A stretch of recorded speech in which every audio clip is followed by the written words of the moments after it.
নমস্কার বন্ধুরা, মঞ্জু রান্নাঘর থেকে সবাইকে স্বাগত। তো বন্ধুরা, আজকে আমি আপনাদের কাছে একটি ভিডিও নিয়ে হাজির হয়েছি, একেবারে ইউনিক খাওয়ার। তো আপনারা মাছের ভাপা সবাই খেয়েছেন, তো এইভাবে ডিম ভাপা যদি একবার হয়, কেমন গরম গরম ভাতে খুব ভালো লাগবে। তো বন্ধুরা, আমার পুরো ভিডিওটি দেখবেন, মাঝখানে স্কিপ করবেন না। আমার পুরো ভিডিওটি দেখার জন্য আপনাদের কাছে অনুরোধ রইল। আমার চ্যানেলে নতুন শ্রোতা হলে চ্যানেলটি সাবস্ক্রাইব করার অনুরোধ রইল। লাইক কমেন্ট শেয়ার করতে বন্ধুরা ভুলবেন না। আর আপনাদের হাতের কাছে যে নোটিফিকেশান বেল আইকনটি প্রেস করে অল করে দেবেন, যে নতুন নতুন ভিডিওগুলো ছাড়বো সরাসরি আপনাদের কাছে পৌঁছাতে পারে। আমার পুরো ভিডিওটি দেখে বাড়িতে আপনারা এই রেসিপিটি বানিয়ে খেয়ে বন্ধুরা আমাকে কিন্তু কমেন্ট করতে ভুলবেন না। তো বন্ধুরা, যদি ভালোও লাগে কমেন্ট করবেন, যদি খারাপও লাগে তাও আমাকে কমেন্ট করে জানাবেন। তো বন্ধুরা, আর বেশি কথা না বাড়িয়ে ভিডিওটি এবার স্টার্ট করা যাক। বন্ধুরা, ডিম ভাপার জন্যে প্রথমে ডিমটা রেডি করে নেব। দেখুন, আমি 4টে মুরগির ডিম সেদ্ধ করে নিয়েছি। এবার ডিমটাকে অল্প একটু এইভাবে আমি কেটে নেব, যাতে মশলা আর নুন ঢুকতে সুবিধা হয়। ডিমের অনেকে অনেক রকম রেসিপি করে খেয়েছেন, তো বন্ধুরা এইভাবে ডিম ভাপা একবার বাড়িতে বানিয়ে খেয়ে আমাকে কিন্তু কমেন্ট করতে ভুলবেন না। ডিম ভাপা যেমন ইলিশ মাছ ভাপা খান, সেরকম ডিম ভাপা একবার খেয়ে দেখুন। আমি যেই প্রসেসটা দেখাচ্ছি সেম একই প্রসেসে আপনারাও ডিম ভাপাটা করবেন। আমি নিয়ে নিচ্ছি 4টে ডিম, 4টে ডিমকে কেটে নিয়েছি। এবার আর কি কি উপকরণ দিচ্ছি সেটা আমি দেখে নিই। তো বন্ধুরা, এর পরের স্টেপ হলো টক দই। আমি নিয়ে নিচ্ছি প্রায় 100 গ্রাম মতো টক দই, রুম টেম্পারেচারে রাখা টক দই। দইটাকে আমি ভালো করে ফেটিয়ে নেব, বাড়িতে বসানো দই।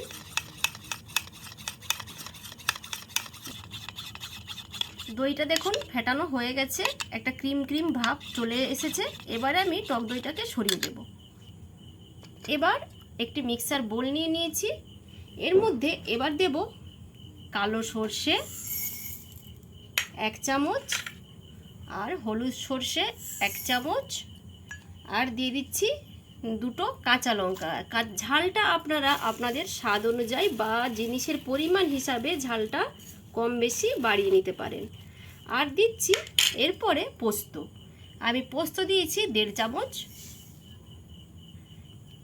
এইটাকে আমি শুকনোভাবে একবার ঘুরিয়ে নেব, আর একটু এর মধ্যে লবণ দিয়ে নেব যাতে তেতো ভাবটা না থাকে।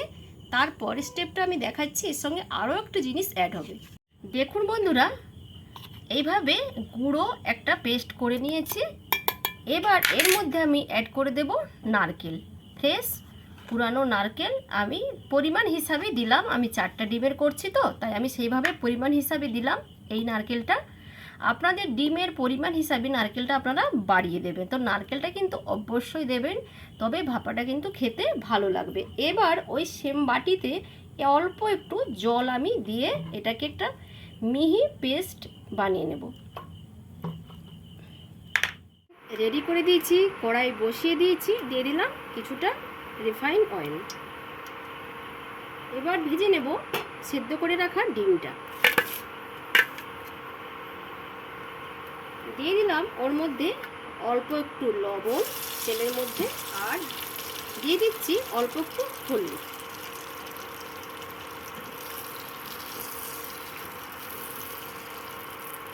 এবার দিয়ে দিলাম ডিম, হালকা করে ভেজে নেবো, খুব একটা লাল করে কিন্তু ডিমটা ভাজবো না।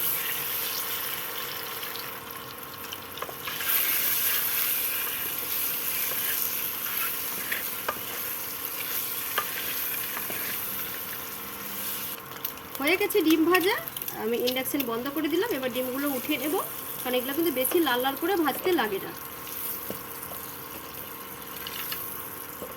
ফ্রাই প্যান নিয়ে নিয়েছি, এবার এর মধ্যে সব মশলাগুলো দিয়ে মিশিয়ে নেব। দিয়ে দিলাম নারকেল, পোস্ত, কাঁচা লঙ্কা, আর হলুদ সর্ষে, কালো সর্ষে, আর অল্প একটু লবণ দিয়েছিলাম। এই লবণটা সব কিছুকে আমি একটি ফ্রাই প্যানের মধ্যে ঢেলে দিলাম। এবার দিয়ে দেব টক দই।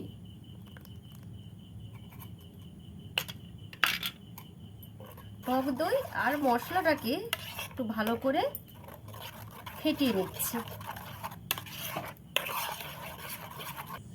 এবার দিয়ে দেবো অল্প একটু হলুদ, কারণ ভাপাতে খুব একটা হলুদ না দিলেও চলে। আর দিয়ে দিলাম লঙ্কা গুঁড়ো হাফ চামচ। আর দিয়ে দিচ্ছি লবণ। মাথায় রাখতে হবে যে আমি ভাজার সময়তেও লবণ দিয়েছিলাম, আবার সর্ষে বাটার সময়তেও লবণ দিয়েছিলাম, সেই হিসেবে লবণটা কিন্তু বুঝে দেবেন। এবারে দিয়ে দিলাম সর্ষের তেল।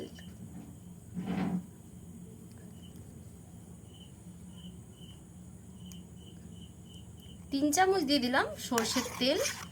এবার তেল আর সব মশলাগুলোকে ভালো করে ফেটে নিচ্ছি। তো বন্ধুরা, আজকে কিন্তু আমি আপনাদেরকে এই ভাপাটা কড়াইতে দেখাবো, কারণ অনেকে কিন্তু টিফিন বাটিতে করেন। তো টিফিন বাটিটা আমি করব না। টিফিন বাটিটা কিন্তু বন্ধুরা দেখবেন কোনোভাবে যদি একটু মিস হয়ে যায়, জল ঢুকে যেতে পারে। কারণ কড়াইতে জল দিয়ে যেভাবে মানে কৌটোটা বসাতে হয়, জল কোনোভাবে ঢুকে যেতে পারে, আর ফট করে আপনি খুলতেও পারবেন না। গরম ঠান্ডা যখন হয়ে যাবে তখন আপনাকে খুলতে হবে, তাতে খাওয়াতে যদি কারো তাড়া থাকে প্রবলেম হয়ে যায়। তার জন্যে সবথেকে সহজ বুদ্ধি, কড়াইতে বসিয়ে দিলে খুব সুন্দরভাবে হয়ে যায়। সেইভাবে প্রসেসটা আমি আপনাদেরকে দেখাচ্ছি। হয়ে গেছে তেল আর সব মশলাগুলো মেশানো। এবার চলে যাব পরে। বন্ধুরা, সেম তেলে যে তেলটা আমি ডিম ভেজেছিলাম তার মধ্যে আমি দিয়ে দিলাম সব মশলা।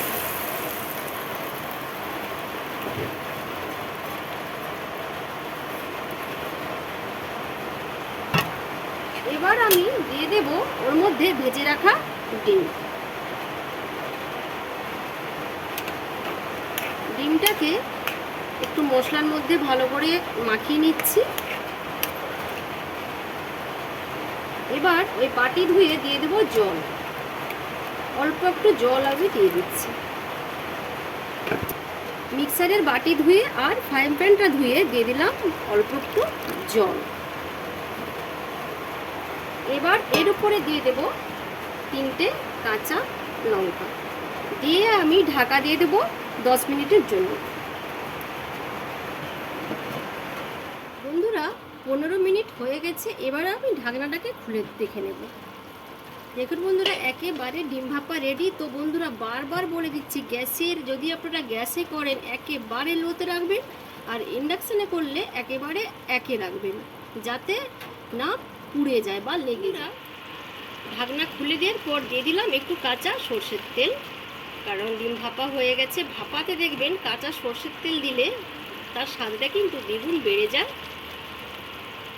সবশেষে দিয়ে দেবো একটু চিনি, কারণ চিনিটা কেন দিচ্ছি, যেহেতু টক দই আছে, স্বাদটাকে ব্যালেন্সে আনবে জন্য আমি দিয়ে দিলাম অল্প কয়েক দানা চিনি। হয়ে গেল ডিম ভাপা আমার রেডি। তো বন্ধুরা, আজকের মতো এখানে ভিডিওটি শেষ করছি। আবার নতুন ভিডিও নিয়ে হাজির হব। ভালো থাকুন, সুস্থ থাকুন, ধন্যবাদ।